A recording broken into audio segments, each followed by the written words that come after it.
கிறிஸ்துக்குள் பிரியமானவர்களே, நண்பர்களே, சகோதரர்களே, இயேசு கிறிஸ்து மூலமாக உங்களுக்கு அன்பின் வாழ்த்துக்கள். இப்போ நம்ம பார்க்க இருக்கும் பாடத்தின் தலைப்பு, இதைவிட மேலான அன்பு வேறில்லை. ஏன் இந்த தலைப்பில் நம்ம பார்க்க போகிறோம்னாக்கா, இன்னும் கொஞ்ச நாளில் இதுக்குரிய அருமையான நினைவாசிரிப்பு, வருடம் என் நினைவாக இதை செய்யுங்க என்று அவர் சீஷர்கள் கட்டளையிட்டு மனித வர்க்கத்துக்கு இது ஒரு வருட விஷயமாக நினைவு கூறும்படி சொல்லியிருக்காரு. ஆகையினால் இதை நம்ம பார்க்குறது, இதில் பார்த்திங்கனாக்கா, அவர் கெத்செமனே தோட்டம் என்னும், அதாவது இறப்பதற்கு முந்தின இரவு ஜெபம் செய்கிறாரு. அதை குறித்து தான் நம்ம இப்போ பார்க்க போகிறோம். எக்காலத்திலும் வாழ்ந்தவரிலும் மிகப்பெரியவர், தன்னிகரற்றவர், தன்னலமற்றவர், தன்னலமற்றும் தியாகம் என்றால் என்ன என்பதை புரிய வைத்தவர். இப்படி இன்னும் அவரை பற்றி சொல்லிக்கொண்டே போகலாம். ஒரு உதாரணத்துக்கூட நம்ம விஷயத்துக்குள்ளே போகலாம். அன்பானவர்களே, சூரியகாந்தி பூ சூரிய ஒளியை அதனுடைய திசையை நோக்கி இருக்கும். சூரிய திசை மாறுபடும் போதும் மறையும் போதும் அந்த சூரியகாந்தி பூவினுடைய காம்புகளும் அதை நோக்கிய வளையும். இயற்கையில் கடவுள் வைத்திருக்கும் விஷயங்களில் நமக்குரிய பாடம் என்னென்னா, நம் நீதியின் சூரியனாகிய இயேசு கிறிஸ்துவை, அவர் சொன்ன எதிர்கால ஆசீர்வாதத்தை பெறக்கூடிய செய்ய வேண்டிய விஷயங்கள் என்ன என்பதில் நாம் நோக்கமாக இருக்கிறோமா? சிந்திக்க வேண்டிய ஒரு விஷயம். அன்பானவர்களே, அவர் பூமியில் இருந்தபோது 3 வருடம் ஊழியம் செய்தார். அவர் 33 வருடம் முழுமையான அவருடைய வருட பூமியில் வாழ்ந்தது. யாராலும் நினைத்து பார்க்க முடியாத, யாராலும் வாழ முடியாத ஒரு வாழ்க்கையை வாழ்ந்துட்டு போயிட்டார். 30 வயசில் ஞானஸ்தானம் எடுத்தார். அதெல்லாம் நமக்கு தெரியும். ஆனால் பார்த்திங்கனாக்கா, ஆசாரியர்கள், அதாவது 30 வயசில் பிரதான ஆசிரியராக இருந்தாலும் அந்த வயசில் ஊழியம் செய்ய தொடங்கணும். இதெல்லாம் திருச்சட்டத்தை அவர் தான் முழுமையாக நிறைவேற்றுறார். யார் ஒரு மனிதனாலும் முழுமையாக நிறைவேற்ற முடியாததை அவர் நிறைவேற்றி நமக்கு எளிமையாக அன்பின் பிரமாணங்களாக கொடுத்துட்டு போயிருக்காரு. அப்போது அவர் சுவிசேஷத்துலேயும் புதிய ஏற்பாடு முழுக்க 27 புத்தகங்கள்லேயும் 1050 அன்பின் பிரமாணங்களையும் கடவுள் கொடுத்துருக்காரு. அன்பானவர்களே, இவருடைய வாழ்க்கையினுடைய தாக்கத்தை நாம் நன்றாக புரிஞ்சுக்கணும். அவர் பூமியில் இருந்தபோது கடவுளுடைய அரசாங்கத்தை பற்றி மக்களுக்கும் சீஷர்களுக்கும் கற்பித்து வந்தார். அவர் இந்த உலகத்தை விட்டு போகும் சமயம் வரப்போகிறத அவர் நல்லா அறிந்திருந்தார். ஏன்னா அவர் பிறந்ததே மரிப்பதற்காகத்தான். நாமெல்லாம் பிறந்தால் எப்போ மரிப்போம் தெரியாது. ஆனால் அவருக்கு எப்போ மரிப்போம், எப்படி மரிப்போன்றது நன்றாகவே தெரியும். யூதர்களுக்கு ஒரு தாய் போன்று இருந்து அவர்களுக்காகவும் மற்றவர்களுக்காகவும் உயிர் கொடுக்க வந்தவரையே சதி செய்து கொள்வதற்கு அவங்க திட்டம் போட்டுட்ருக்காங்க. மக்கள் அவரை ஒரு தீர்க்கதரிசியாக கருதியதால் அப்போதைக்கு அவரை ஒன்றும் செய்யலை. இதற்கிடையில் ஒரு விஷயம் இயேசு கிறிஸ்து செய்கிறார். ஆம், தாம் இறப்பதற்கு முந்தின இரவு பஸ்கா பண்டிகையை அனுசரிக்க தாம் அப்போஸ்தலரோடு ஒன்று கூடி வராரு. அப்போது ஒரு புதிய ஏற்பாட்டை ஆரம்பித்து வைக்கிறாருங்க.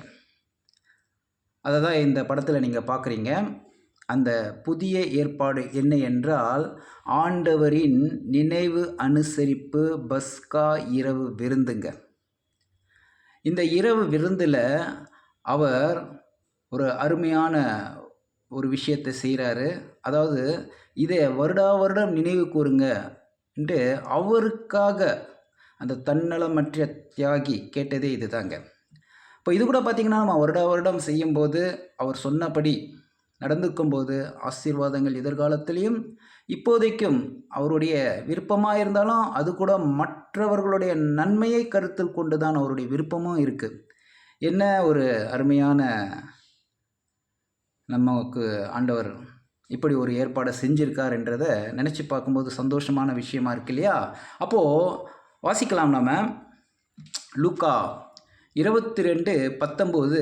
பின்பு அவர் அப்பத்தை எடுத்து சோஸ்திரம் பண்ணி அதை பிட்டு அவர்களுக்கு கொடுத்து, இது உங்களுக்காக கொடுக்கப்படுகிற என்னுடைய சரீரமாய் இருக்கிறது, என்னை நினைவு கூறும்படி இதை செய்யுங்கள் என்றார். அடுத்து 22:20 பார்த்தீங்கன்னா, போஜனம் பண்ணின பின்பு அவர் அந்தபடியே பாத்திரத்தை கொடுத்து, இந்த பாத்திரம் உங்களுக்காக சிந்தப்படுகிற என்னுடைய இரத்தத்தினாகிய புதிய உடன்படிக்கையாய் இருக்கிறது என்றார். ஆம் அன்பானவர்களே, அன்றிரவு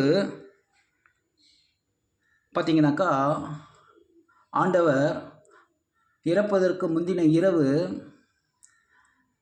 அதாவது சீஷர்களிடம் அநேக விஷயங்களை குறித்து பேசுகிறாரு.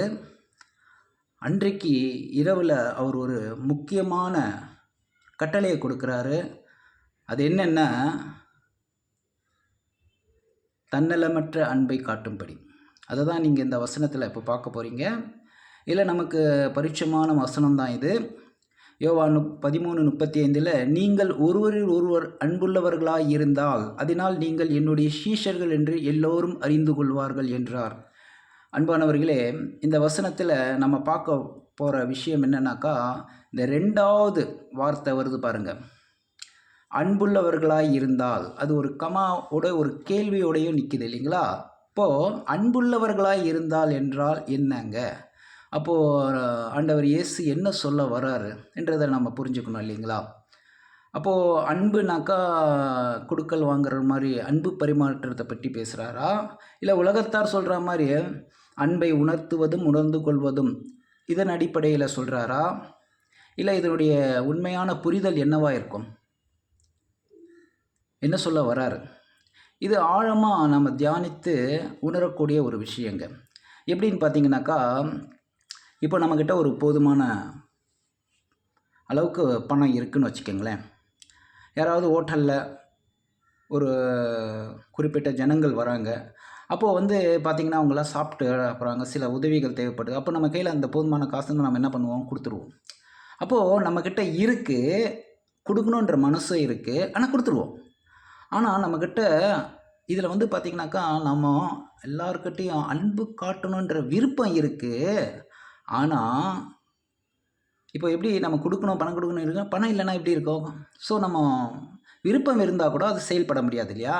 அப்போது அந்த பணத்தை சம்பாதிக்கிறதுக்காக படிக்கிறதுக்காகவோ, இல்லை சில டெக்னாலஜி விஷயங்கள் கற்றுக்கிறதன் மூலியமாகவோ, இல்லை அதுக்குண்டான தேவையான முயற்சிகள் எடுக்கும்போது நாம் என்ன பண்ணுறோம், அந்த போதுமான பணத்தை ஈட்டுவதற்கு கடினமாக உழைக்கிறோம், உழைச்சி அதை கொண்டு வரோம் இல்லைங்களா? அதே மாதிரி தான் இதுக்குள்ளே இந்த அன்பை காட்டுவது என்பது, அந்த அன்பில் நம்ம நிறைக்க வேண்டிய, இருதயத்தில் நிறைக்க வேண்டிய விஷயம் இருக்குங்க. அது அன்பு பார்த்திங்கனாக்கா, அன்புனாக்கா ஒரு, அதாவது வந்து அது எதிர்பார்ப்பற்ற அன்பாக இருக்குது, அதுதான் உண்மை. ஆனால் அந்த அன்பினுடைய இப்போ பணத்தில் வந்து பார்த்திங்கன்னா எண்ணிக்கையில் நிறைய கூடி இருக்கு இல்லைங்களா? ஸோ அது மாதிரி அன்பினால் பிணைக்கப்பட்ட கூறுகள் இருக்குது. அதுதான் சுய கட்டுப்பாட்டு, சகிப்புத்தன்மை, நீடிய பொறுமை, சாந்தம், நிதானம். இதெல்லாம் வந்து பார்த்திங்கன்னா அப்போஸ்தலன் பவுல் 13ஆம் அதிகாரத்தில் அதோட லிஸ்ட்டே கொடுக்குறார். அப்போது அந்த அன்பின் உடைய கூறுகளாகிய, இப்போ வந்து உதாரணத்துக்கு பார்த்திங்கனாக்கா, யாராவது கருத்து வேறுபாடுகளோடு பேசும்போது, இடக்கு முடக்காக பேசும்போது, புரிதலில் பின்தங்கி இருக்கும்போது, அப்போ அவங்கக்கிட்ட நம்ம சகிப்புத்தன்மையை கொடுக்குறோமா இல்லைங்களா? அதே நேரத்தில் நிதானத்தை காத்துக்கிறோமா, அமைதியாக இருக்கிறோமா, சாந்தத்தை, அந்த முகநடி வேறுபடாமல் சாந்தத்தை, அதாவது வந்து நிதானத்தோடு அந்த முகத்தில் நம்ம வெளிப்படுத்துகிறோமா? இப்போ இதெல்லாம் பார்த்திங்கனாக்கா நம்ம உள்ளுக்குள்ளே அந்த அன்பின் எண்ணிக்கையினுடைய கூறுகள், அதாவது வந்து பிணைப்புகள், இதெல்லாம் வந்து நம்ம உள்ளுக்குள்ளே நிறைஞ்சிருந்தால் தான் அதை நம்ம, அதனால தான் அவர் சொல்கிறார். அதாவது என்ன சொல்கிறாருனாக்கா, இருதயத்தில் இருப்பதே வாய் பேசும். நம்ம இருதயத்தில் எதை நம்ம அதிகமாக உள்வாங்குகிறோமோ அதுதான் நம்ம வாயும் நம்ம பாடியும் ரியாக்ட் பண்ணும், இல்லைங்களா? அது வந்து உண்மைதான் இல்லைங்களா? அதனால தான் வாங்குவதை பார்க்கிலும் கொடுப்பதே சால சிறந்தது நம்ம ஆண்டவர் இயேசு சொல்லியிருக்கிறாரு. இதனுடைய உண்மையான புரிதல் என்னன்னாக்கா, அப்போது அன்பு என்றது என்ன அர்த்தம்னாக்கா, எதிர்பார்ப்பற்றது. நம்ம ஒருத்தர்கிட்ட எதிர்பார்த்து அந்த அன்பு செய்யும்போது அந்த அன்பில் பூரணப்பட முடியாது. அந்த அன்பை தான் நீங்கள் ஒரு அன்புள்ளவர்களாக இருந்தால், அப்போ அந்த எதிர்பார்க்கப்பட்ட அந்த அன்பை நீங்கள் செலுத்தும் போதும் காட்டும் போதும் நீங்கள் என்னுடைய சீஷர்கள் என்று எல்லாரும் அறிந்து கொள்வார்கள் அப்படின்ற ஒரு விஷயத்தை தான், அவர் ஆழமான விஷயத்தை தான் இங்கே சொல்ல வராரு. ஸோ அதை தான் நம்ம உள்வாங்கி புரிஞ்சுக்கணும் அன்பானவர்களே. இதை நல்லா ஒரு விஷயத்தோட, ஒரு உதாரணத்தோடு இதை கடந்து செல்லிடலாம். ஒரு சின்ன உதாரணம் தான். இப்போ நம்மலாம் நேஷ்னல் சேனல்லாம் பார்க்குறோம் இல்லைங்களா? அதில் வந்து பார்த்திங்கனாக்கா ஒரு புலி வேட்டையாடுறதை நம்ம பார்த்துருப்போம் இல்லைங்களா? அப்போது இந்த அன்பை பற்றி பேசும்போது இதை புலியை பற்றி பேசுகிறேனாக்கா, இயற்கையிலேருந்து விலங்குகளிலேருந்து எல்லா விஷயங்களில் எல்லாத்துலேயும் கடவுள் ஏதோ ஒரு விஷயம் வச்சுருப்பார். அதை தான் நம்ம கவனிக்கணும். அதனால தான் பார்த்திங்கன்னா அந்த புலி வந்து என்ன பண்ணும், மான் மேயும் போதும் மற்றும் அது அஜாக்கிரதையாக இருக்கிறத முதல்ல கவனிக்கும். அதன் மேலே முழு ஃபோக்கஸையும் கொடுக்கும். பல மான்கள் இருந்தாலும் ஒரு மான் மேலே ஃபோக்கஸ் கொடுத்துருச்சுனாக்கா, ஏன்னா அது மேலேயே முழு கவனமாக இருக்கும். வாஞ்சையோடு முழு பலத்தையும் ஒன்று திரட்டி என்ன செய்யணுனாக்கா, பதுங்கி பதுங்கி போகும்போது அதனுடைய உயிர் மூச்சு காற்று என்னுடைய உணர்வுனால் மற்ற மான்கள்லாம் சிதறி ஓடும்போது, இது அஜாக்கிரதையாக இருக்கும்போது முழு வாஞ்சையோடு தனக்கு பிடிச்ச உணவை பாஞ்சி அதை அடைய முயற்சிக்கும் போது அது தப்பிக்குதோ இல்லை இரையாவதோ அது அப்புறமா பார்க்கலாம். ஆனால் பாருங்கள், இதில் இருக்கிற விஷயம் என்னன்னாக்கா, அந்த புலி போல் தனக்கு பிடித்த உணவுக்காக முழு பலத்தையும் ஒன்று திரட்டி வாஞ்சையோடு, அதுபோல் அன்பு கூட பார்த்திங்கனாக்கா இந்த மாதிரி ஒரு வாஞ்சையோடு நம்ம இப்போ பற்றாக்குறை பணம் தேவை நம்ம அப்படின்னு நினச்சிட்டும் போது அதுக்கு உண்டான திறமையை வளர்த்து அதை அச்சீவ் பண்ணுறதுக்காக வாஞ்சையோடு இருக்கிறோம் இல்லையா? அதே மாதிரி தான் இந்த அன்பை நம்ம வளர்ப்பதற்கு வாஞ்சை தேவை. இப்போ பார்த்திங்கனாக்கா நமக்கு பிடித்த உணவு என்னவாக இருக்கும்? அதாவது இயேசு கிறிஸ்துவின் போதகம் இல்லையா?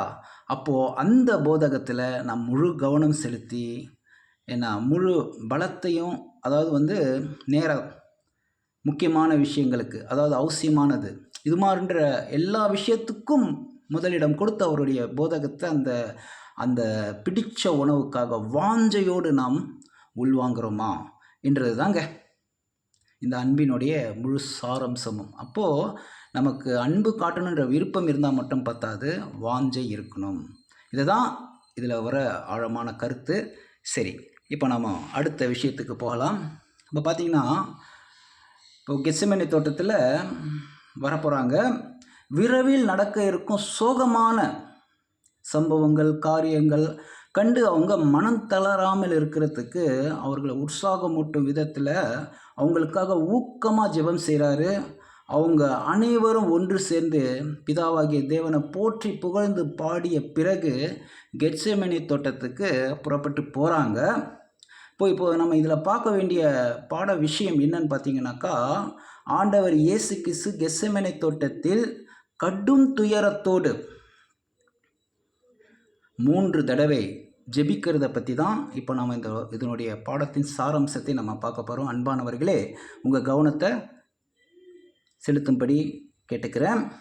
பாருங்கள், இதில் குறிப்பிடப்பட்டிருக்கிற சுவிசேஷத்தினுடைய அதிகார வசனம் மத்தேயு 26ஆம் அதிகாரம் 36லேருந்து 46, மார்க்கு 14லேருந்து 32லேருந்து 42, லூக்கா 22ஆம் அதிகாரம் 39லேருந்து 46 வசனங்களை நம்ம முழுக்க வாசிக்க போகிறதில்ல. அதில் இருக்கிற சாரம்சம் முக்கியமான வசனத்தை தான் நம்ம பார்க்க போகிறோம். அன்பானவர்களே, உங்கள் கவனத்தை செலுத்துங்க. சரி, இப்போது இந்த படத்தில் பார்க்குற மாதிரி பார்த்தீங்கன்னாக்கா, அது ஒலிவா மரம் நிறைந்த ஒரு அழகான தோட்டங்க. ஆண்டவர் இயேசு தன்னுடைய 8 அப்போஸ்தலர்களிடம் ஒன்று சொல்கிறார். அது என்னன்றதை நம்ம வாசிக்கலாம். மத்தேயு 26:36 அப்பொழுது இயேசு அவர்களோடே கெத்செமனே என்னப்பட்ட இடத்திற்கு வந்து சீஷர்களை நோக்கி, நான் அங்கே போய் ஜெபம் பண்ணுமளவும் நீங்கள் இங்கே உட்கார்ந்திருங்கள் என்று சொல்லி 37 பேதுருவையும் செபதேவின் குமாரர் இருவரையும் கூட்டிக் கொண்டு போய் துக்கமடையவும் வியாக்குலப்படவும் தொடங்கினார். அப்போது இந்த வசனத்துலேருந்து என்ன நம்ம பார்க்குறோன்னாக்கா, இப்போ பார்த்தீங்கன்னா 12 அப்போஸ்தலர்களில் யூதாஸ் கரியோத்து இயேசு கிறிஸ்துவை காட்டி கொடுக்கறதுக்கு சாத்தான் அவன் மனசை தூண்டிட்டான். இந்த பதிவெல்லாம் நமக்கு தெரியும். அதில் இப்போ மிச்சம் இருக்கிறது பார்த்திங்கன்னா 11 அப்போஸ்தலர்களில் அதில் 8 பேர்கிட்ட என்ன சொல்கிறாரு, இங்கே இருக்கும்படி சொல்கிறாரு. இந்த 3 பேர் இப்போ செபதேவின் குமாரர்கள்னாக்கா யாக்கோபு, யோவான், பேதுருன்றது நமக்கு நல்லா தெரியும். அப்போ இந்த 3 பேரை மட்டும் ஏன் குறிப்பிட்டு கூட்டிகிட்டு போகிறாரு? கொஞ்சம் தூரம் தான், அவங்கள விட கொஞ்சம் தூரம் போகிறாரு. ஆனால் ஏன் இவங்களை இங்கேயே 8 பேரை இருக்க சொல்கிறாரு அப்படின்னு பார்த்தீங்கன்னாக்கா, பாருங்கள், இவங்களும் கிறிஸ்துவை பின்பற்றுறதில் போதுமான அதாவது அவங்கள பின்பற்ற இயேசு கிறிஸ்துவை பின்பற்றுறவங்களா இருக்காங்க. ஆனால் இருந்தாலும் இதில் 3 பேர் பார்த்தீங்கன்னாக்கா சீக்கிரமாகவே சபையை நிர்ணயிக்கிறதுக்கும் அவங்க கிறிஸ்து மாதிரியே பாடுபடுவதற்கும் இவங்களுக்கு ஒரு பக்க பலம் முதலையாக தேவைப்படுது. அதனால தான் பாருங்கள், பேதுரு பார்த்திங்கனாக்கா பல பாடுகள் பட்டு பல சோதனைகளுக்கு மத்தியிலையும் அவர் தன்னை அதுலேருந்து தன்னுடைய உத்தமத்தை நிரூபித்து நிலைத்து நிற்கிறதுக்கு அவர் படாத பாடுபடணும் இல்லையா? இப்போ இயேசு கிறிஸ்து சிலுவையில் அறையப்பட போகிற மாதிரி அவர் தலைக்கீழாக அழையப்பட போகிறார். ரெண்டாவது பார்த்திங்கன்னா யோவான் பார்த்திங்கனாக்கா அவர் யோவான் சுவிசேஷத்தை எழுதி அதுக்கப்புறமா அந்தி கிறிஸ்துவை பற்றியும் அன்பை பற்றியும் அதாவது ரிவிலேஷனை பற்றியும் அவர் எழுதுகிறார். அப்போ பார்த்தீங்கன்னாக்கா இவ்வளவு அவர் செஞ்சு, அதாவது ரொம்ப வயதான ஒரு காலகட்டத்தில் அவர் இருந்தாலும் 3 யோவானில் அவர் எழுதுகிறாரு, அவர் ஒரு பொருட்டாகவே நினைக்கலையாம். பாருங்கள், இயேசு கிறிஸ்துவனோட நெருங்கி இருந்தவர், எப்போதுமே அவருக்கு பிரியமாக இருந்தவர். ஸோ அவருக்கே அந்த நிலைமைனா பாருங்கள். அதே நேரத்தில் யாக்கோபை எடுத்துக்கோங்க. இயேசு கிறிஸ்து எல்லோருக்காகவும் சிலுவையில் ஏற போகிறாரு. ஆனால் இவர் சில யூதர்களை திருப்திப்படுத்துறதுக்காக எரோதுவால் கொலை செய்யப்பட போகிறார். இதெல்லாம் நமக்கு இப்போ தான் தெரியுங்க. ஆனால் இயேசு கிறிஸ்துக்கு இதெல்லாம் அப்போவே தெரிஞ்சதுனால தான் அவங்களுக்கு ஜெபத்தில் அந்த பலத்தை பெற்றுக்கொள்ளணும், அவங்க அந்த சோதனையை எதிர்த்து போராடுறதுக்கு உதவியாக இருக்குன்றதுனால தான் கூட்டிகிட்டு போகிறார். சரிங்களா? அப்போது அடுத்து என்ன நடக்குதுன்றத பார்க்கலாம் அன்பானவர்களே.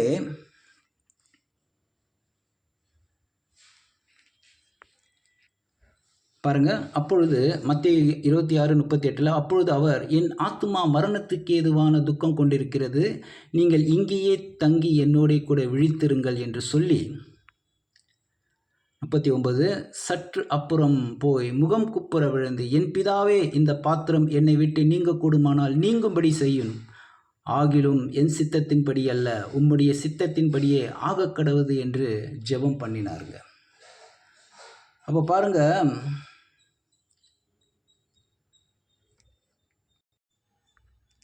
பாருங்க, இயேசு நம் ஆண்டவர் துக்கப்பட்டார். ஏன் அவர் துக்கத்தில் இருக்கிறாரு? நம்ம ஆண்டவர் ஏன் அவருடைய முகம் வாடி இருக்கு? அவர் ஏன் இந்த அளவுக்கு வியாகுலப்படுறார்? தான் அக்கிரமக்காரில் ஒருவரா மறிக்க போகிறாருன்னு சீஷர்களோட அவர் தானே சொன்னார். இப்போ அதுக்காக இவ்வளோ துக்கப்படுறாரா? எதுக்காக அவ்வளோ துக்கப்படுறாரு? அதாவது அவர் சாகிற விதத்தை குறித்தா? எதுக்காக அவர் துக்கப்படுறாரு?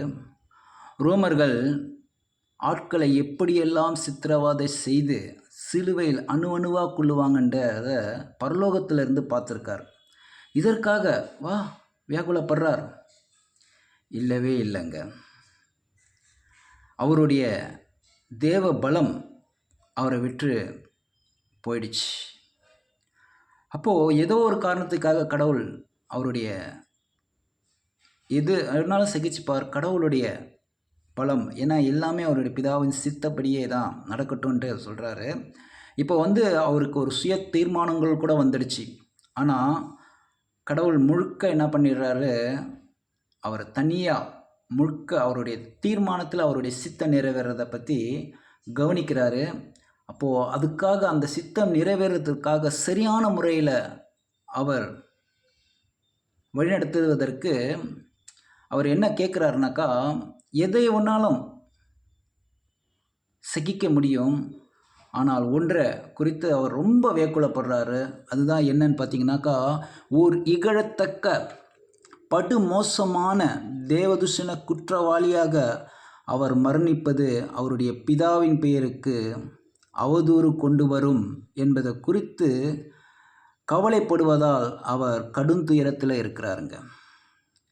இன்னும் சில மணி நேரங்களில் தேவனை நிந்தித்ததாக என்ற குற்றச்சாட்டப்பட்டு சிலுவை கழுமரத்தில் அறியப்பட போகிறார்.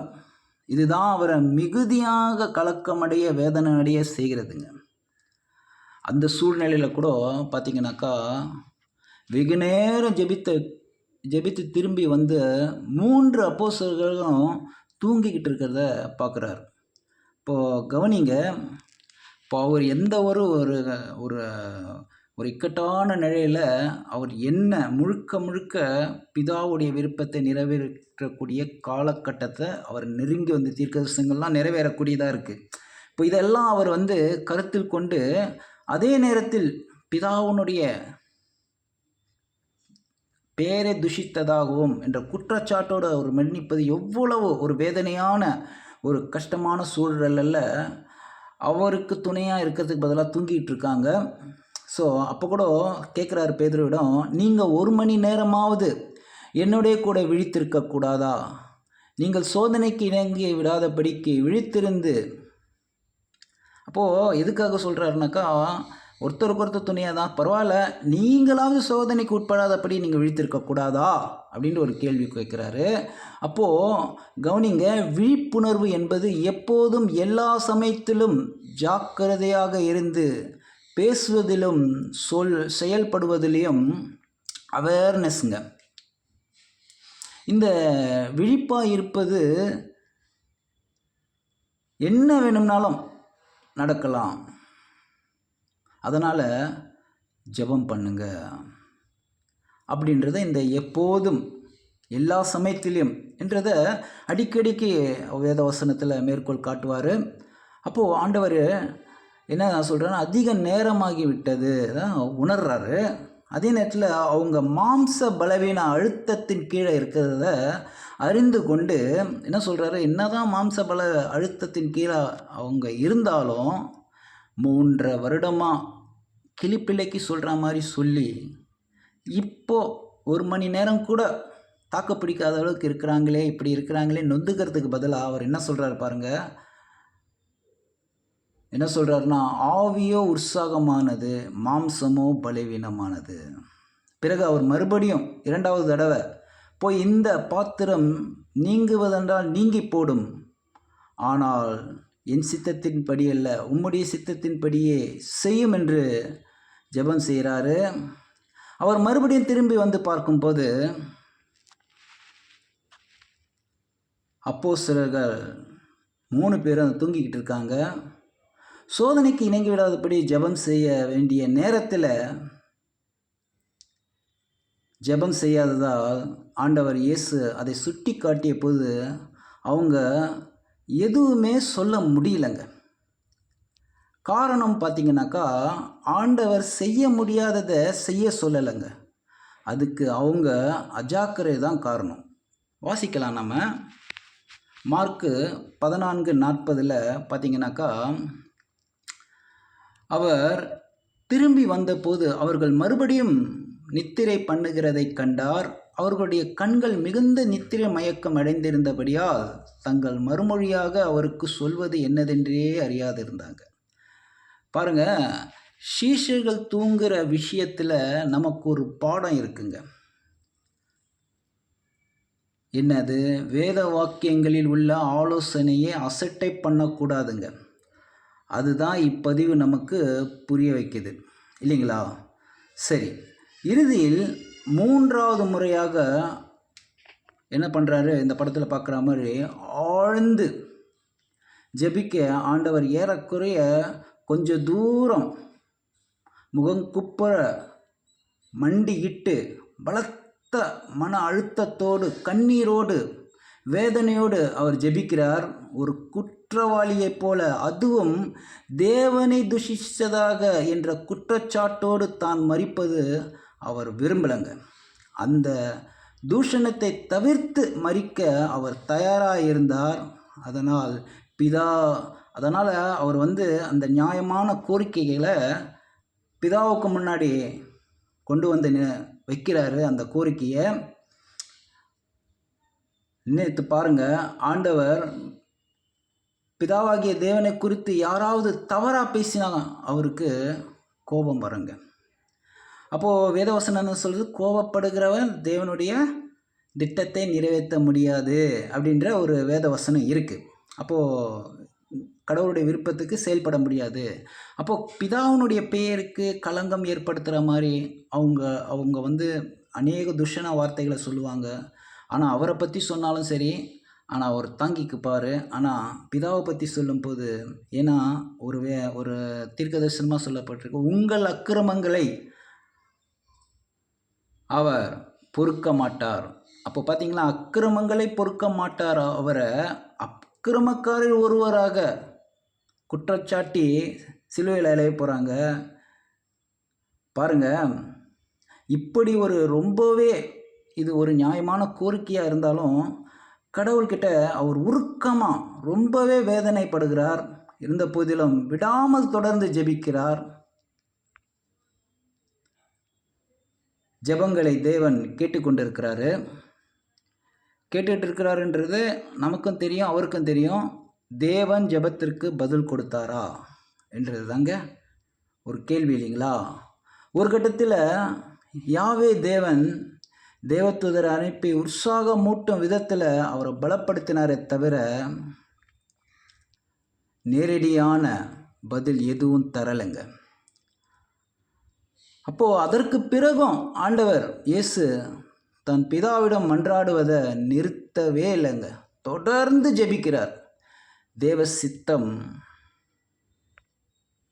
தேவனுடைய அமைதியே பதிலானதுங்க. அதோடு அவர் மிகப்பெரிய பொறுப்பை அவர் சுமந்து கொண்டிருக்கிறாரு. அவருடைய பரிபூர்ண பரலோக பிதாவுடன் முடிவில்லாத வாழ்வும் மானிட இனத்தின் நித்திய ஜீவ வாழ்வும் இயேசுவின் தோள்கள் மீது இருந்ததுங்க. என்ன ஒரு மிகப்பெரிதான சுமையாக இருக்குது. இதை நம்ம யோசித்து பார்க்க வேண்டியது ரொம்பவே அவசியங்க. ஏனென்றால் கொஞ்சம் தவறு, அதுவும் எதிர்பாராமல் நேர்ந்தாலும் தேவனுடைய திட்டத்தில் தன் நேசகுமாரன் இயேசு கிறிஸ்துவும் முழு மானிட ஜீவ உயிரே கேள்விக்குறியாயிடுங்க. இப்படிப்பட்ட சவாலான கஷ்டத்திலும் நம் யாவே தேவனும் நீதியினால் அன்பின் மூலம் தன் நேசகுமாரனையே மனித இன பாவ மரணத்திலிருந்து மீட்பு விலையாக ஈடுபலியாக ரட்சிக்க கொடுக்க மிகப்பெரிய, அதாவது அந்த ரட்சிப்பை கொடுக்கறதுக்கு ஒரு மிகப்பெரிய ஆபத்தான ரிஸ்க் எடுத்தாருங்க. காரணம், அவர் மனிதர்கள் மீது கொண்ட ஆழமான அன்பு நிமித்தமே. இங்கே ஆழமான அன்பு எதை குறிக்குது அப்படின்னு பார்க்கும்போது, கிழக்கிற்கும் மேற்கிற்கும் வடக்கிற்கும் தெற்கிற்கும் அளக்க முடியுமா? இன்றைக்கி பூமியின் ஆழத்தை அளக்க முடியல. ஆனால் இன்றைக்கி சயின்டிஸ்டில் எங்கெங்கேயோ சூரியனை விட பிரம்மாண்டமான நட்சத்திரங்கள் கோடான கோடி எண்ணிக்கையே கொடுக்க முடியாத அளவுக்கு பல நட்சத்திரங்கள் இருப்பதாக நம்ம பார்க்குறோம். ஆனால் பூமியினுடைய ஆழத்தை அது மாதிரி இதற்கெல்லாம் எப்படி? அதனால தான் ஏசாயா 1:18 சொல்கிறாரு, கிழக்குக்கும் மேற்குக்கும் எவ்வளவு தூரம் இருந்து அதை அளக்க முடியாது. அதே மாதிரி உங்கள் பாவங்கள் அவ்வளவாக இருந்தாலும் அன்பின் நிமித்தமாக மன்னிக்கிற நம் தேவனாக இருக்கிறார், நம் கடவுளாக இருக்கிறாருங்க.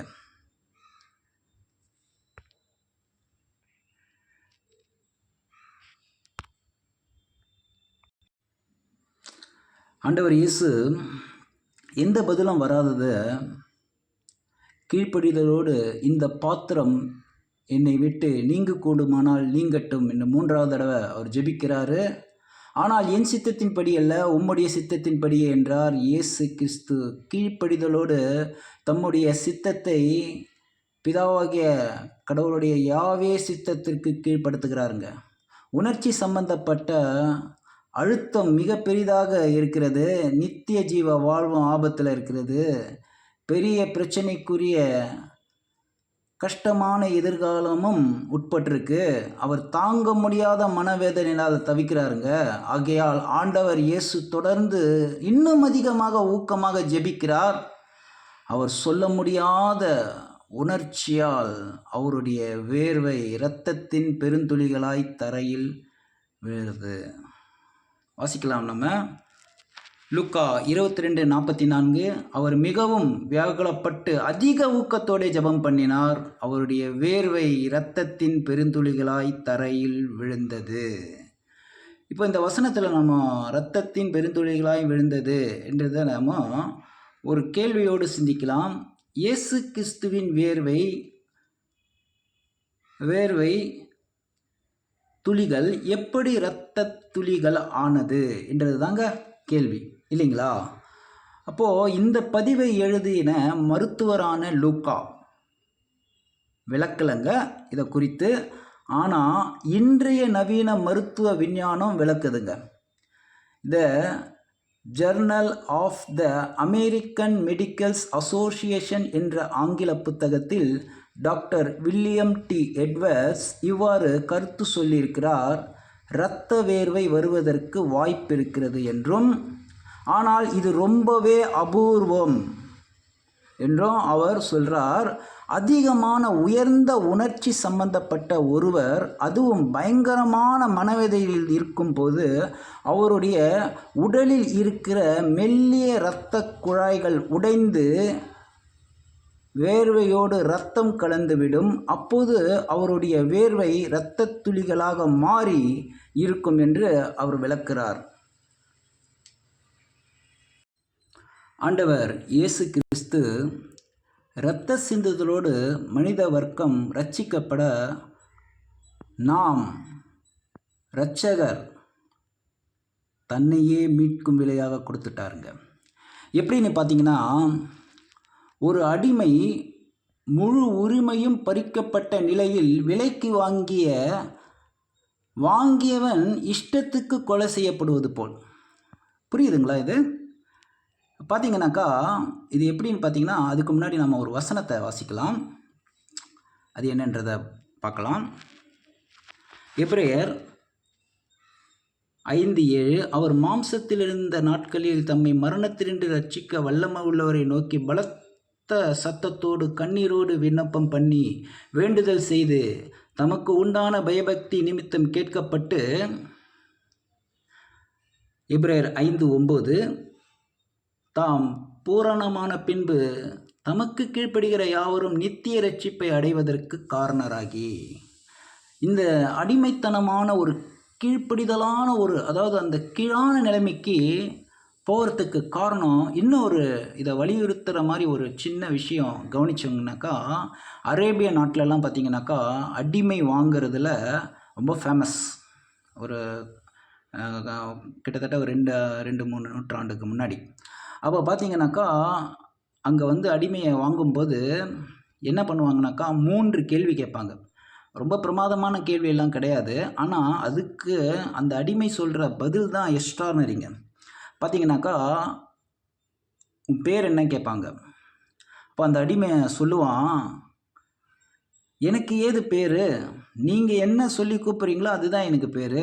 நீங்கள் எதுவோ பேர் வச்சாலும் சரி, இல்லை அது பேரே இல்லாத தா வா போ அப்படின்ற மாதிரி இருந்தால் கூட சரி, ஏன்னா எனக்கு பேர் கூட சொந்தம் இல்லை, நான் ஒரு அடிமைன்னு சொல்லுவான். சரி, என்ன வேலை செய்வேன் அப்படின்னு கேட்டாக்கா என்ன சொல்லுவாங்கன்னாக்கா, நீங்கள் எது கொடுத்தாலும் வேலை செய்ய வேண்டியதுதான். எனக்கு என்ன இருக்குது, கோபுரத்தில் வேலை செய்ய சொன்னாலும் செய்ய போகிறேன், குப்பையால் சொன்னாலும் அள்ள போகிறேன், இதில் என்னுடைய விருப்பம் ஒன்றுமே இல்லை, நீங்கள் எது சொன்னாலும் செய்ய போகிறேன், ஏன்னு கேட்டால் நான் அடிமை அப்படின்வான். கடைசியாக கேட்பாங்க, நீ என்ன சாப்பிடுவே அப்படின்னு கேட்பாங்க. நீ எது கொடுத்தாலும் சாப்பிட வேண்டியதுதான்,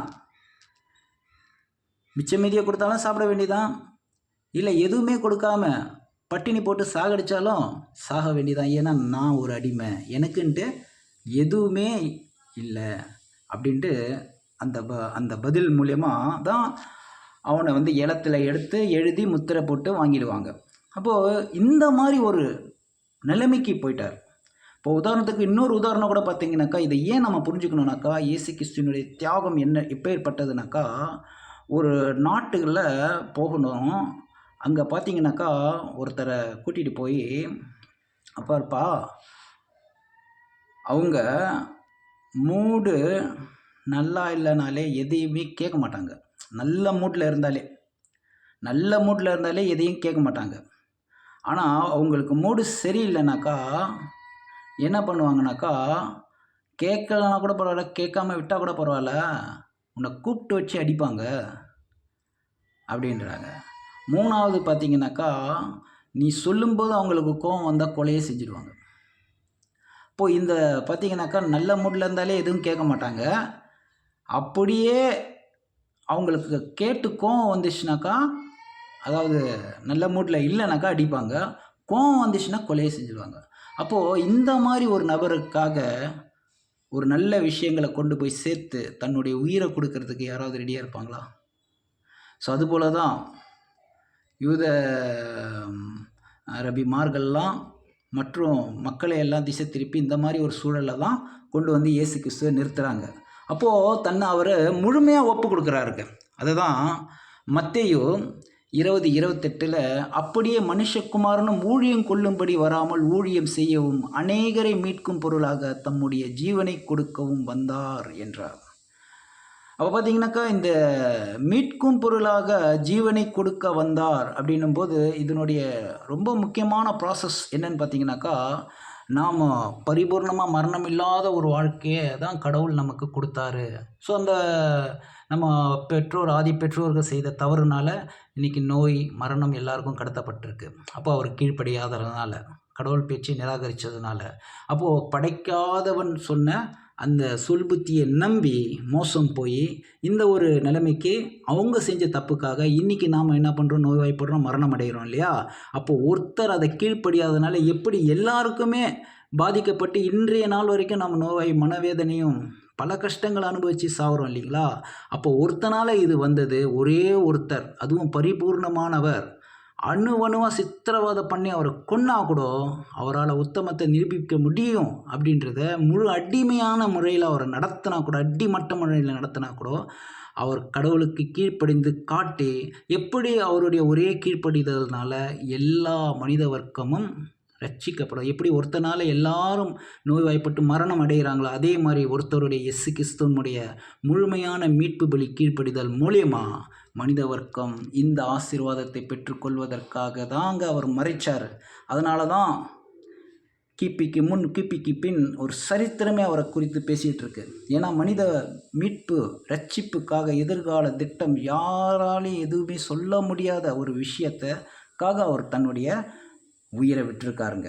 இப்போ இதை நாம் அடையணுன்றது தான் அவருடைய நோக்கமே. அன்பானவர்களே, நீங்கள் கவனிக்கும்படி உங்களை அன்புடன் மறுபடியும் கேட்டுக்கிறேன். சீக்கிரத்தில் யூதமார்களும் மற்றவர்களும் ஆயுதமேந்திய படை வீரருடன் அங்கே வராங்க, கும்பலாக அங்கே வந்தாங்க. அப்போது ஆண்டவர் இயேசுவை யூதாஸ் முத்தமிட்டு காட்டி கொடுக்குறாங்க. அப்போது காவலாளி படை வீரர்கள் அவரை கைது செய்கிறாங்க. அப்போஸ்தலர்களோ விழித்திருந்து ஜெபம் செய்யாததால் சோதனைக்கு இணங்கி அங்கிருந்து ஓடிட்டாங்க என்றது நமக்கு தெரியும், சரிங்களா? அப்போது அவரை என்ன பண்ணுறாங்க, கைது செய்து யூதர்களின் உயர் நீதிமன்றத்தில் இயேசு நின்றபோது தாமே ஒரே பேரான குமாரன், தேவனுடைய குமாரன் என்று அவர் சொன்னார். அப்போ அவர் விசாரிக்கும்போது, நீ தேவனுடைய குமாரனா? ஆமாம் அப்படின்றத அவர் சொல்கிறார். அப்போது இதை தேவ நிந்தனை செய்ததாக அவர் மீது குற்றம் சாட்டி அவருக்கு மரண தண்டனை விதிக்கிறாங்க. இப்போ பாருங்கள், இந்த மரண தண்டனை விதிக்கிறதுன்றது திருச்சட்டத்தில் பார்த்தீங்கன்னா, அப்படி ஒரு தேவதூஷணம் சொல்லி ஒருத்தர் குற்றம் செஞ்சார்னாக்கா அவரை கல்லெழுத்து தான் கொல்லணும், கல்லெறிந்து தான் கொல்லணும், அதுதான் திருச்சட்டம் சொல்லுது. ஆனால் இவங்க என்ன பண்ணுறாங்க, அந்த திருச்சட்டத்துக்கு முரண்பட்டு பாருங்கள் ஒரு முக்கியமான திட்டம் போடுறாங்க. அதாவது இயேசு கிறிஸ்து அந்த மாதிரி கொண்டுட்டாக்கா அவருடைய போதகம் இருக்கு இல்லைங்களா? ஸோ அது வந்து அவருக்கு உங்ககிட்ட ஒரு ஆதிக்கத்தை செலுத்தும். அவரையும் அவருடைய போதகத்தையும் சேர்த்து அழிக்கணும்.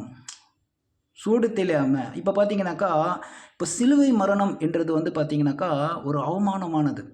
ஏன்னா, அது வந்து யாருக்கும் ரொம்ப பட்டு மோசமான, கேவலமான ஒரு குற்றவாளிகளுக்கு தான் தருவாங்க.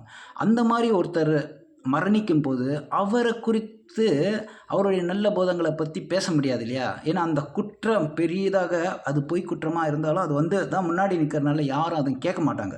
இதனால தான் அவங்க இப்படி ஒரு திட்டம் போட்டு பாருங்க, எவ்வளோ மோசமான அவங்களது திருச்சட்டத்துக்கு விரோதமா செயல்பட்டு, பின்பு ரோம அதிபதியான பெந்தேயுவிடம் கொண்டு வந்து இந்த மாரி குற்றம் சாட்டுறாங்க.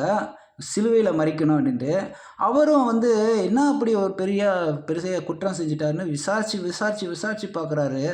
ஆனா இயேசு நிரபராதி என்றத பிலாத்துக்கு நன்றா தெரிந்த போதிலும், அவங்கள மறுபடியும் வந்து அவங்க மனச மாத்துறதுக்கு ஒரு பாரபாஸ் என்றத கொண்டு வந்து நிறுத்தி, அவன் பயங்கரமான குற்றவாளிங்க. ஆனா, இப்போ வருடத்துக்கு ஒரு தடவ நம்ம விடுதலை செய்யணும்லையா, இப்போ நீங்க குற்றம் சாட்டின இவர நான் விடுதலை செய்ய விருப்பமா இருக்கு அப்படின்னு சொல்லும்போது, அப்போ அங்க இருக்கிற ஜனங்கள்லாம் என்ன சொல்றாங்க பாருங்க.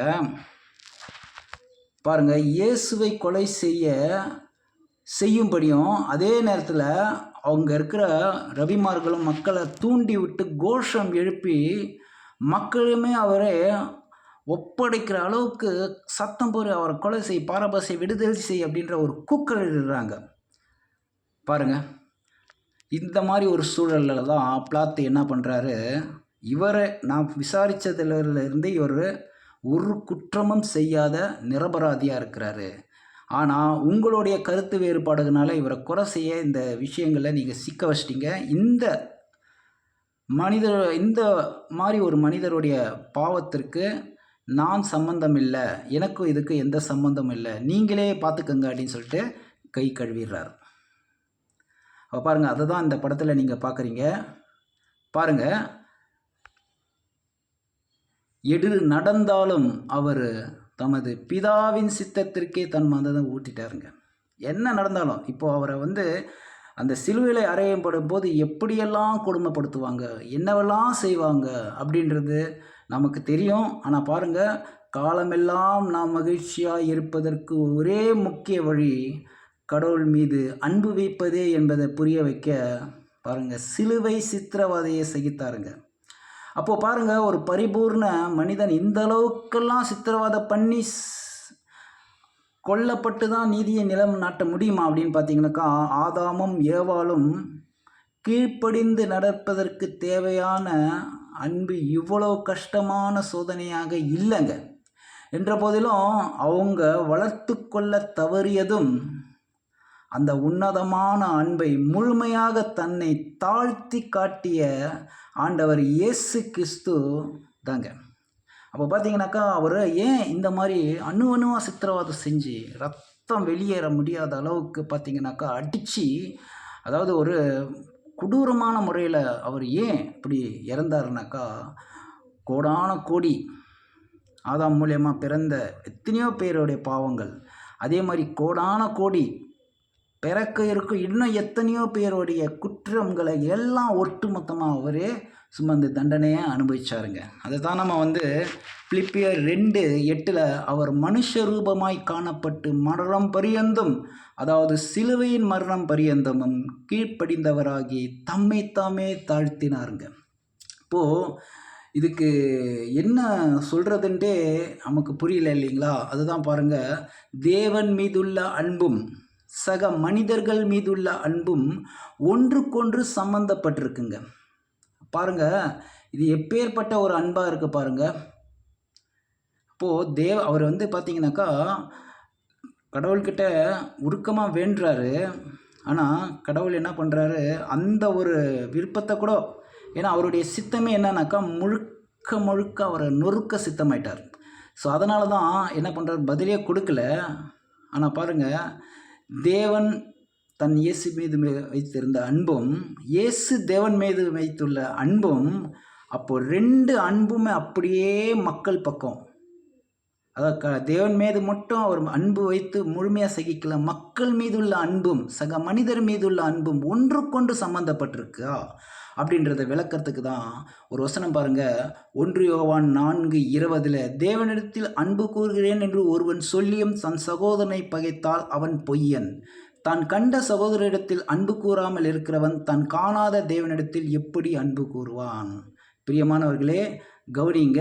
அப்போ பாருங்க, இந்த ஒரு கேள்வியோட இயேசு கிறிஸ்து அதையும் தன்னுடைய சிலுவையில் சகித்து சாதித்து காட்டினார். அப்போது 1 யோவான் 4:21 தேவனிடத்தில் அன்பு கூறுகிறவன் தன் சகோதரனிடத்தில் அன்பு கூற வேண்டும் என்ற இந்த கற்பனையை அவராலே பெற்றிருக்கிறோங்க. தன் உயிரையே கொடுத்ததன் மூலம் சீஷர்களின் உண்மையான நண்பன் என்பதை இயேசு நிரூபித்தாருங்க.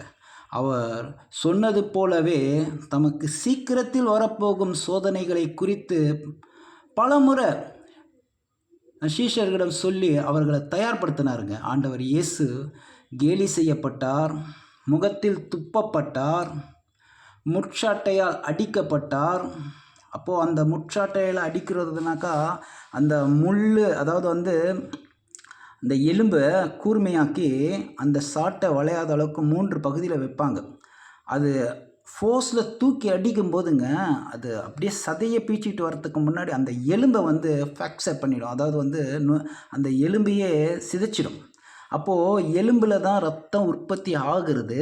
அந்த உற்பத்தியை இப்போ பார்த்திங்கன்னா நம்மளாம் ரத்தம் கொடுக்குறோன்னாக்கா நம்ம உடம்புல உற்பத்தி ஆகுது ரத்தம். ஒரு பாவிக்கு ஒரு பாவி ரத்தம் கொடுக்கும்போது என்ன பண்ண புண்ணியவான்னு சொல்கிறோம் இல்லைங்களா? ஆனால் அவர் உடம்பில் சொட்ட சொட்ட எல்லா ரத்தத்தையும் மனிதர்களுக்காக, மனித பாவ மரணத்திலேருந்து மீட்பதற்காக கொடுத்துட்டாருங்க.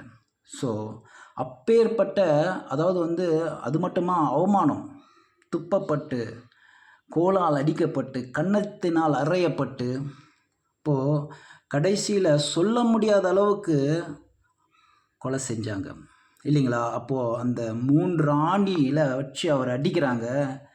ஆனால் பாருங்கள், இயேசு கிறிஸ்து அவரை 3000 ஆணி வச்சு அடித்தாலும் ஒன்றும் செய்ய முடியாது. ஏன்னு கேட்டிங்கன்னா அவர் அன்பின் அஸ்திவாரத்தில் ஆட்சியில் நிற்கிறார். இப்போது பாருங்கள், அவர் அதை செய்து காட்டினார். எதை செய்து காட்டினார் பாருங்கள். ஸோ இந்த உலகத்தில் எல்லாவற்றையும் விட்டு கொடுத்து தோக்கணும் நினைக்கிறவங்கள யாராலையும் ஜெயிக்க முடியாதுன்றதை அவர் அதை செய்து காட்டினாருங்க.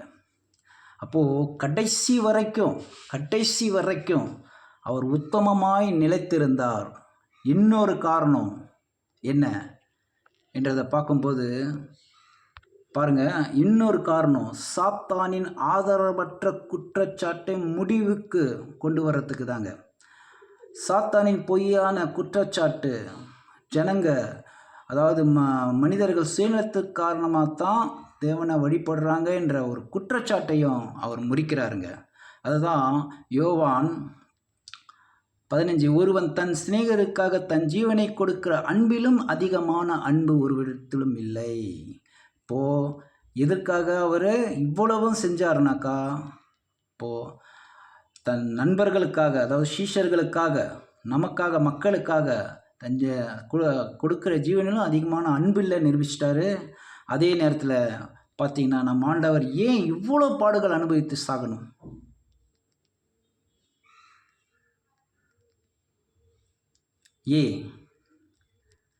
அதாவது நம்ம பார்த்த மாதிரி சாத்தானின் குற்றச்சாட்டை அவமாக்குவதற்கு தாங்க. அது எப்படி அவர் செயல்பட்டார்? கடவுள் எதிர்பார்க்குற விதமாக ஒரு விதத்தில் அவர் தீர்க்கதரிசனத்தை நிறைவேற்றிருக்கிறாரு. பாருங்கள், நீதிமொழிகள் 27:11 என் மகனே, என்னை நிந்திக்கிறவனுக்கு நான் உத்தரவு கொடுக்கத்தக்கதாக நீ ஞானவனாகி என் இருதயத்தை சந்தோஷப்படுத்து. அப்படியே சதா நிந்திச்சிட்டு இருக்கிறவங்கள அதை சந்தோஷப்படுத்து. அந்த மாதிரி அபூர்ண மனிதராகிய ஒரு மனிதன் கடவுளை சந்தோஷப்படுத்தியிருக்காரா அப்படின்னு பார்க்கும்போது ஆமாங்க. யோபு என்பவர் சாத்தானால் பயங்கரமாக சோதிக்கப்பட்டிருப்பார்ன்றதை நீங்கள் கேள்விப்பட்டிருப்பீங்க. ஆனால் கடைசி வரைக்கும் உத்தமத்தை காத்து கொண்டார்.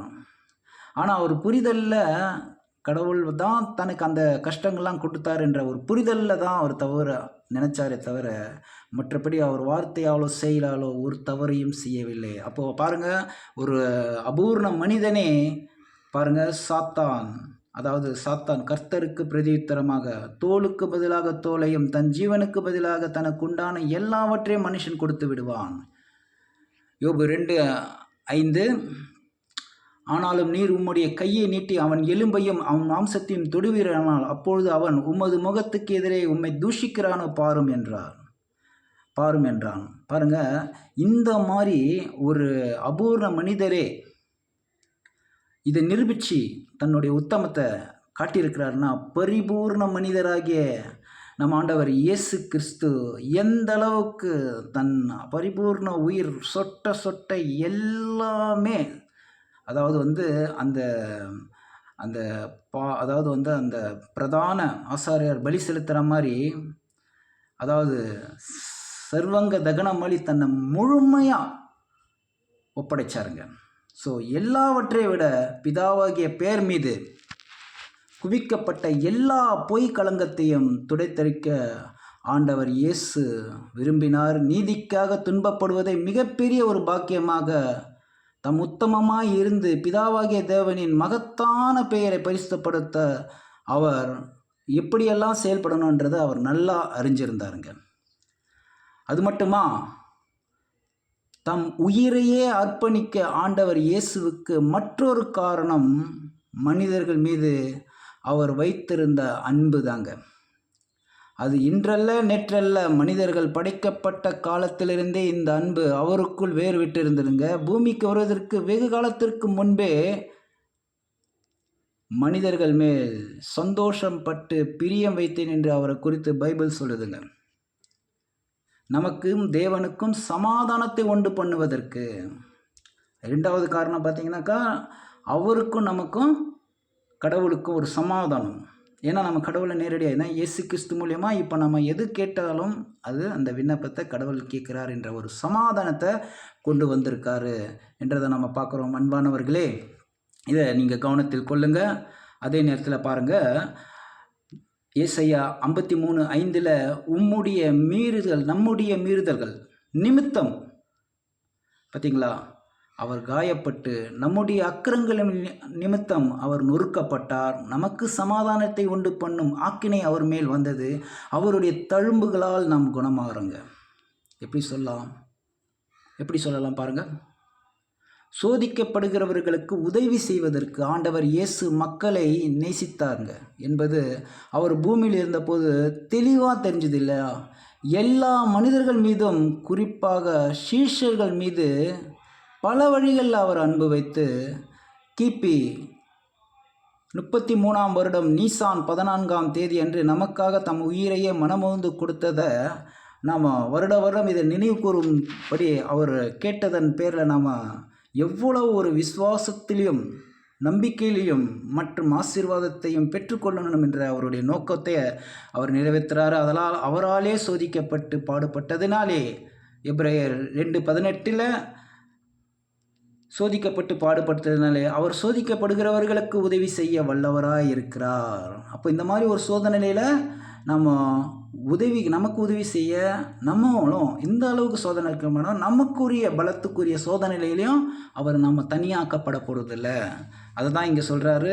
எபிரேயர் 4:15 பார்த்தீங்கன்னா, நம்முடைய பலவீனங்களை குறித்து பரிதபிக்கக்கூடாத பிரதான ஆசிரியர் நமக்கு இராமல் எல்லா விதத்திலும் நம்மை போல் சோதிக்கப்பட்டும் பாவமில்லாதவராக இருக்கிற பிரதான ஆசிரியரே நமக்கு இருக்கிறார். அப்போ சீஷர்கள் பாருங்கள், தூங்கிக்கிட்டு இருக்காங்க, 3.5 வருஷம் பயிற்சி கொடுத்தோ இப்படி இருக்காங்களே அப்படின்னு வந்துக்கிறது பார்த்தா இப்படி அவர் பரிதவிக்கிற பிரதான ஆசிரியராக இருந்தார் என்றதை நம்ம பார்த்தோம். அன்பானவர்களே, அப்போது பாருங்கள், மரிப்பதற்கு முந்தின இரவன்று இயேசு தனது நெருங்கிய நண்பர்கள் சீஷர்கள் ஒரு விஷயத்தை சொல்கிறாரு. அதுதான் ரொம்ப முக்கியமானதுங்க. அது என்னன்னு பார்த்தீங்கன்னாக்கா, கவனிக்கலாம்.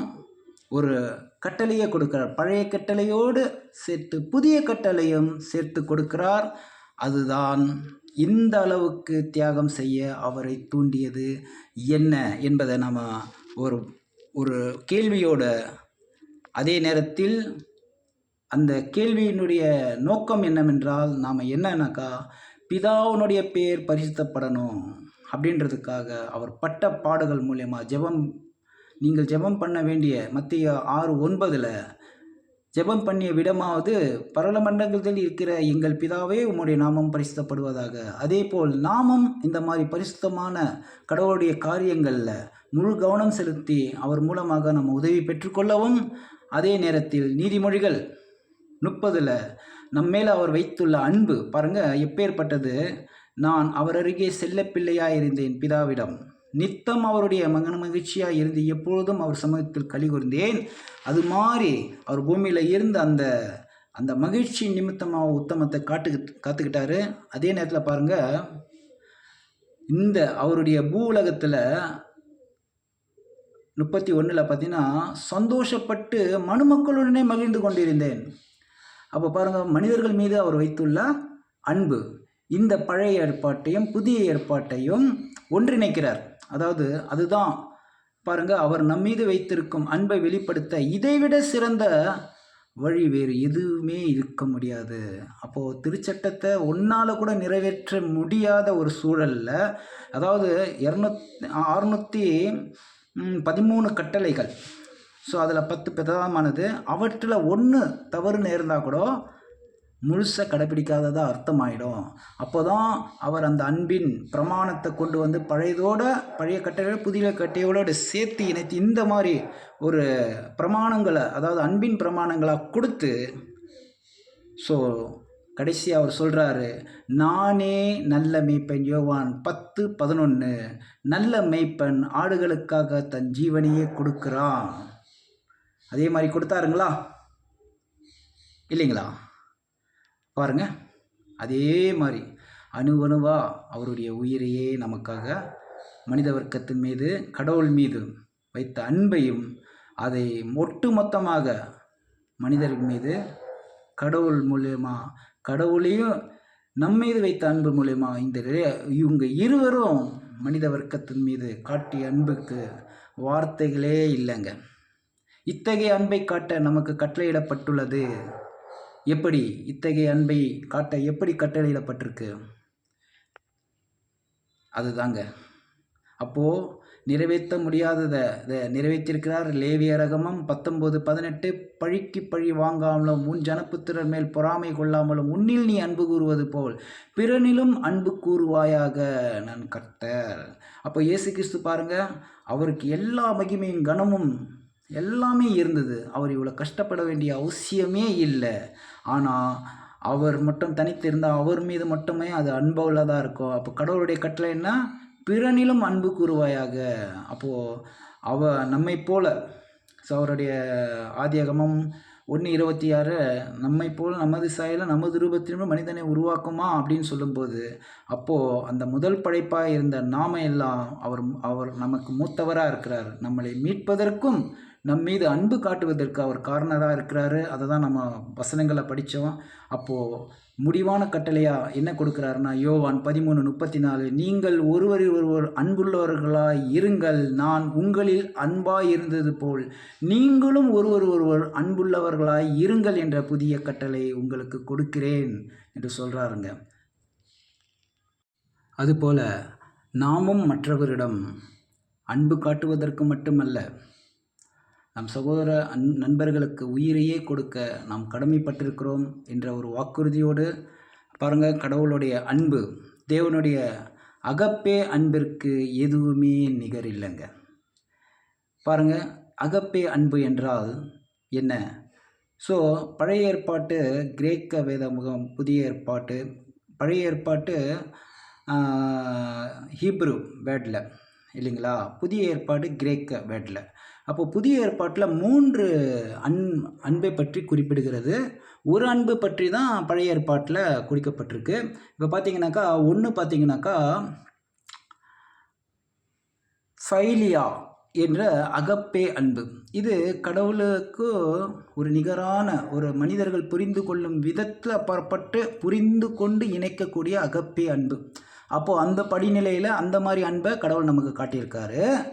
ஸோ 2 பார்த்திங்கனாக்கா ஃபீலியா அன்பு. இது பார்த்திங்கனாக்கா நண்பர்கள் மீதும் பாசம் கொள்வது, சகோதரர்கள் மீது உள்ள அன்பு. இதுதான் ஃபீலியா அன்புங்க. 3வது பார்த்தீங்கன்னாக்கா டார்கி அன்பு. இது வந்து பார்த்திங்கன்னா இரத்த சம்பந்தமான பந்தங்கள்.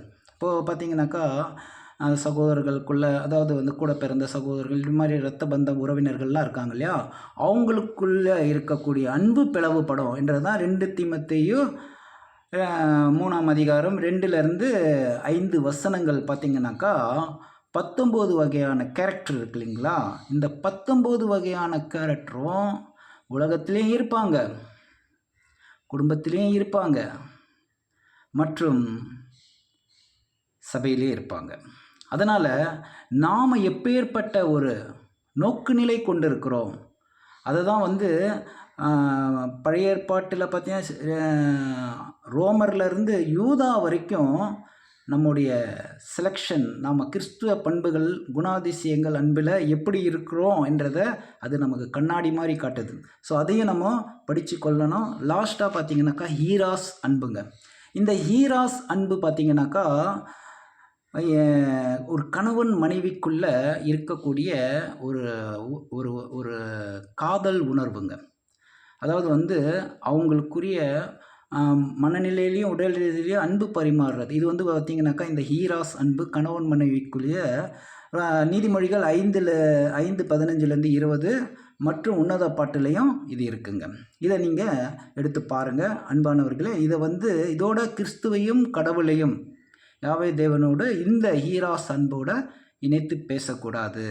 அப்போது இதை குறித்து சில பேர் தெரியாமல் வர்த்தகரமாக பேசுகிறாங்க. அதனால் இதை நான் நினைவுக்கு கொண்டு வர்றேன். ஸோ இது மாதிரி கன்கார்டன்ஸ்லேருந்து எடுக்கப்பட்டு மற்றும் சில ரெஃபரன்ஸ்லேருந்து எடுத்துக்காட்டப்பட்ட விஷயங்களை இங்கே மேற்கொடுத்துருக்கேன். நீங்கள் கவனத்தில் கொள்ளுங்கள் அன்பானவர்களே. வேதத்தில் உள்ள விஷயங்களிலும் கை தேர்ந்தவர்களாக மட்டும் இல்லாமல் சொல், சிந்தை, செயலிலும் கடைப்பிடிக்கும் வேத விஷயங்களில் பின்பற்றும் நபராக நாம் ஒவ்வொருவரும் இருக்க வேண்டும் அன்பானவர்களே. அவற்றில் நாம் கொஞ்சம் பின்தங்கி இருந்தாலும் கிறிஸ்து மூலமாக தேவனிடம் வாஞ்சித்து பெற்று செயல்படுவோமாக. அப்போது இந்த அகப்பே அன்பை பற்றி ஒரு புரிதலோடு இந்த பாடத்தை முடிச்சிடலாம் அன்பானவர்களே. அப்போது அந்த புலி, அந்த மானை பற்றி நம்ம பார்த்தோம் இல்லைங்களா. இப்போது அந்த சேனலில் அந்த தப்பிச்சு ஓடும்போது அந்த மானை துரத்திக்கிட்டு வரும்போது பார்க்குறவங்க எப்படி வேட்டையாடுறாங்கன்னு பார்க்குற ஒரு ரகம். இன்னொரு ரகம் பார்த்திங்கனாக்கா அந்த மான் எப்படியாவது புலிக்கிட்டேருந்து தப்பிச்சு வந்துடணும் அப்படின்னு சொல்லி ஒரு மனப்பதப்பதப்போடு பார்க்குறோம் இல்லைங்களா. அப்போது அதுதாங்க அகப்பே அன்புக்கு, அதாவது அந்த ஃபீலியா அன்பிலிருந்து அந்த ஃபைலியா என்ற அகப்பே அன்புக்கு நாம் முதல் சின்ன படிங்க. இதுபோல் ஏராளமான விஷயங்களையும் அப்போஸ்தலன் பவுல் 13ஆம் அதிகாரத்தில் விலாவரியாக அவருடைய கடிதம் முழுக்க 14 கடிதங்கள்லேயும் மற்றும் யாக்கோபு மற்றும் பேதுரு, யோவான் இதெல்லாம் வந்து அன்பை வலியுறுத்தி பேசியிருக்காங்க. மூத்த சகோதரர்கள் கமெண்ட்ரிலையும் இதை குறித்து 116 கமெண்ட்ரி எல்லாம் இருக்குது. இதெல்லாம் நீங்கள் கொஞ்சம் போய் பாருங்கள். அதே நேரத்தில் பொறுமையாக கேட்ட உங்களை தேவன் தாமே கிறிஸ்து மூலமாக ஆசீர்வதிப்பாராக. ஆமேன்.